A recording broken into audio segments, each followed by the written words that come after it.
How to get the best out of a builder? Christopher SDEVNS reviews extraordinary extensions. Homeowners come in two basic types: the ones who make endless cups of tea for workmen, and the ones who act as overseers, scrutinizing every detail. I'm an extreme example of the former kind. Much good it does me. Builders, plumbers, roofers, whoever it is, I know within minutes which ones take milk and who has how many sugars. Tired of spending forever chopping vegetables? This all-in-one prep tool dices and spiralizes ingredients directly into a handy container, helping make salads, sides, and meal prep faster and less messy. Want to get the best verified deal and see full details? Visit grabdeal.us/2 right now. Rationalizing this to myself, I pretend it's bound to mean they do a better job. But the truth is I'm just pathologically overpolite, and it encourages people to take advantage. I'd do far better to copy Nadine, an economist working in healthcare, who has an Art Deco obsession. She and husband Chris were transforming the interior of their Edwardian terraced house in West London on extraordinary extensions, and her standards were exacting. Nadine got what she wanted, and she didn't do it by asking, "Would you prefer coffee?" And "Shall I nip out and get you some biscuits?" Applying a microscopic eye to every piece of work, she spotted all the errors and compromises. Condensation in a double-glazed picture window was telltale proof of a blown seal. The wooden dividers inside her kitchen units were the wrong color.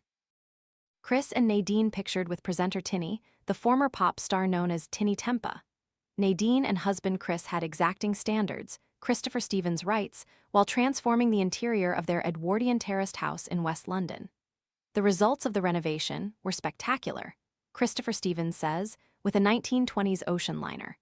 Contractors weren't allowed to get away with anything and consequently gave themselves hernias trying to please her. The terror on the faces of the kitchen fitters, as they struggled with 10,000 pounds worth of marble weighing more than a ton for the island worktop, was comical to watch. The results were spectacular, mind you. Though the facade of the house was unchanged, the front door opened onto what appeared to be a 1920s ocean liner. A circular staircase spiraled up 3 stories to a skylight that gave the impression of open sky. Acres of polished walnut and mahogany cladded the walls.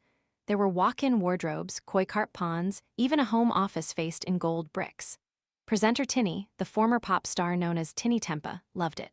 "You're going full Gatsby," he cooed.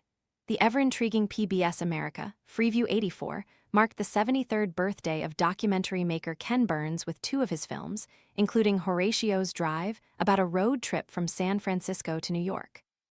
He's a man with a taste for bling himself, of course, and gave us a glimpse of his Rolls-Royce, with its sparkling Dubai interior. You can take the boy out of rap, but not the rapper out of the boy.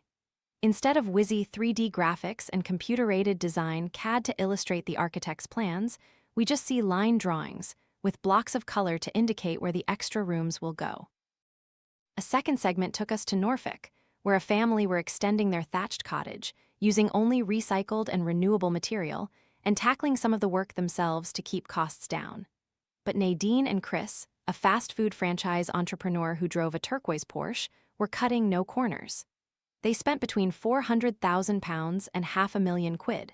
For that money, you definitely expect the builders to make their own tea.